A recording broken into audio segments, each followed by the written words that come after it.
السلام عليكم ورحمة الله. نتمنى تكونوا بخير وعلى خير وبصحة جيدة. بما أن هذه العواشر وحنا على أبواب العيد، السيدات والبنيوتات كلهم كيبغيو يكون البشرة ديالهم تكون نظيفة وزوينة. أنا جبت لكم واحد التبريمة لأننا غادي نمشيو للحمام ولا غنديروا واحد الدوش نيت سخون ونحكو مزيان. اللهم نديروا هاد التبريمة كتصفي لنا البشرة وكتعطينا واحد النعومة زوينة بزاف. وإلا جربتوا هاد التبريمة راه غتبقاو ديروها دائما. هذه التبريمه فيها مكونات اللي كنديروها كاملين، سواء الناس ديال الصحراء ولا ديال الداخل، وفيها مكونات اخرين اللي كيديروها غير الناس ديال الصحراء. المهم هاد التبريمه راه زوينه بزاف. غادي نديروها بالحنه، ولكن الحنه ماشي نقولوا غنمشيو عند العطار ونشريو الحنه ديال الجسم، لا، من الاحسن انك تخديها هكذا ورق كيف ما كنقولوا، وتنقيها من دوك العويدات وطحنيها. وحتى في حالة ما إلا كانت شوية رطبة، تقدري ديريها في الفران اللي كتشعليه وطفيه، ولا من بعد ما طيبتي فيه الخبز يكون طافي ديريها، راه بسرعة كتقصح. وفاش تقصح طحنيها، راها كتعطينا، كنعرفوا باننا دايرين ديك الحنه الزوينه اللي ما مخلطاش. من بعد ما طحناها غادي نغربلوها هكذا في شي غربال ديال النيلو يكون رقيق بزاف. وغادي ندوزو للمكونات الاخرى. المكون الثاني اللي غادي نستعمل معكم كيف ما وريتكم هو العرعار. راه غير كنحاول باش نزرب شويه باش ما يجيش الفيديو طويل بزاف. واحد الكميه اللي غتعطيني تقريبا واحد 3 ديال الملاعق ديال العرعار. حتى هو كتشديه كتنقيه من دوك العويدات اللي فيه، وغادي نطحنوه. وهو راه كيكون يابس غادي طحنيه ولا دكيه، المهم انه يولي مسحوق. وغادا حتى هو تغرب ليه. هاد العرعار راه زوين بزاف بالنسبه للذات، بالنسبه للجسم ديال الانسان، خصوصا الناس اللي كتكون فيهم الاثار ديال ليكزيما، كتبقى تشدهم بحال شي حكه هكذا، ولا داك الحبوب الرقيق، راه مزيان ليه. وهنا كيف ما وريتكم درت اليازير حتى هو طحنته، ودرت الخزامه تقريبا 3 ديال الملاعق 3 ديال الملاعق. وهنا غادي نضيف الورد اللي غني على التعريف. غادي نحيدوا له داك العظيمه وداك العود اللي كيكون لاصق فيه، وغادي نطحنوه. هنا راه خديت كميه لا باس بها، هنا 20 درهم ديال الورد. وغادي نطحنوه حتى هو، نطحنوه نغربلوه. نتوما عارفين الفوائد ديال الورد بالنسبه للبشره. وهنا غادي ناخذ الشبه اللي حتى هي طحنتها. الا كانت عندك حجره كبيره حاولي باش تدكيها وتطحنيها. وهادو هما المكونات كاملين.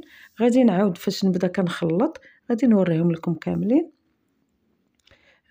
عندي الحنه، هذه هي الحنه. غادي نضيف عليها العرعار. الورد هو الاول لانه كان الفوق، غادي نضيف عليها الورد. وغادي نضيف الشبه تقريبا حتى هي واحد 2 ديال الملاعق كبار. وغادي نضيف هنا الخزامه أنها هي الأخيرة، واليازير. وهنا عندي العرعار، كلهم تقريبا 3 ديال الملاعق 3 ديال الملاعق كبار عامرين، يعني ما يكونوا مقوبين. وهنا غادي نضيف واحد المكون اخر اللي هو تعطينا واحد النعومه زوينه بزاف، وهو بحال الكولاجين لانه عامر بالبروتينات، اللي هو الحمص هو معلقه كبيره ديال الحمص اللي يكون مطحون ومغربل. وهنا معلقه كبيره ديال الروز اللي هو مطحون ومغربل. مكونات كلهم زوينين غيعطيونا واحد الملمس جد رائع. وهنا غادي نضيف هاد القنينه الصغيره ديال النيله اللي معروفه بهاد المنطقه. هادو من بين المواد اللي كيديروها الصحراويات بزاف في التجميل، لا في الماسكات، في الصابونات، في بحال هكذا التبريمه، في اي حاجه. وتقدروا نتوما هاد النيله الا ما كنتوش تعرفوا بان غتشدوها من عند واحد الانسان اللي موثوق منه، تقدري تشريها حجره ولا تشريها توب ديال الملحفه.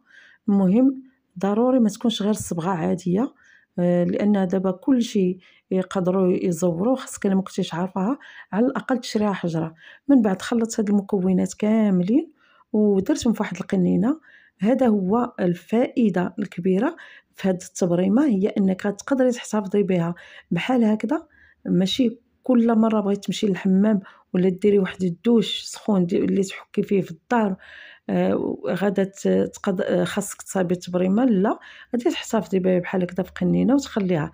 هنا بالنسبه لواحد الانسان واحد، اي واحد السيده بوحديتها، غادي نديرو ملعقه واحده تكون مملوءه. انا ضفت داك شويه ديال داك الخليط غير لان الملعقه ما كانتش مملوءه، وغادي نضيفو معاها نفس الكميه ديال الصابون البلدي.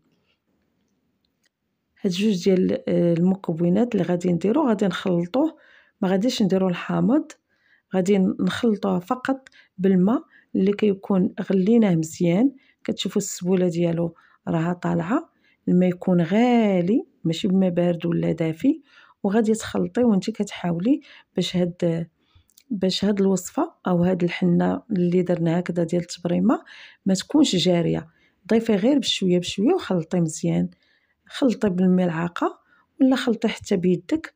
حنا كنعرفوا كلنا كيفاش كنخلطوا الحنه باليد، وما تخافيش راه ما تخليش لك لاطراس كما شفتوا نهائيا. رغم انني انا راه من الناس اللي الا درت يدي في الحنه سور بلاص كتولي كحله، ما يمكنش. واخا نكون غير بغيت نقش فاش كندير الحنه خاصني نغسلها بسرعه باش ما تكحلش. ورغم ذلك هاد التبريمه كيف ما وريتكم واخا كملت التخلاط بيدي راه ما شدتش فيه نهائيا، ما كتشدش في الجسم، ما تخافيش منها. شنو السبب اللي خلاها ما تشدش في الجسم؟ رغم انها فيها الحنه اللي كنحنيو بها، يعني الحنه راه دائما كطبع، هو داك الملعقه ديال الصابون البلدي. الا ما كنتيش غدير فيها الصابون البلدي بلا ما ديريها، راه الا درتيها للجسم ديالك غتبقاي كلك بحال حنيتي لو كور ديالك كامل، غتبقاي حمراء. اذا الصابون البلدي ضروري، هو زوين. راه كنعرفوا بان بارفوا الا ما ديناش ولا ما ندوش التبريمه للحمام نديو غير الصابون البلدي، كنديروه كنبقى واحد 10 دقائق وكنشلوه وكنبداو نحكو بالخرقه اللي المغربيه المعروفه اللي هي الكيس، كنبداو نحكو كنصيبوا له سخ رطاب وكان موجود. اذا فاش غنديروا هاد التبريمه اللي زوينه وغادي تبيضنا وتصفينا نديروا معاها حتى هي الصابون البلدي.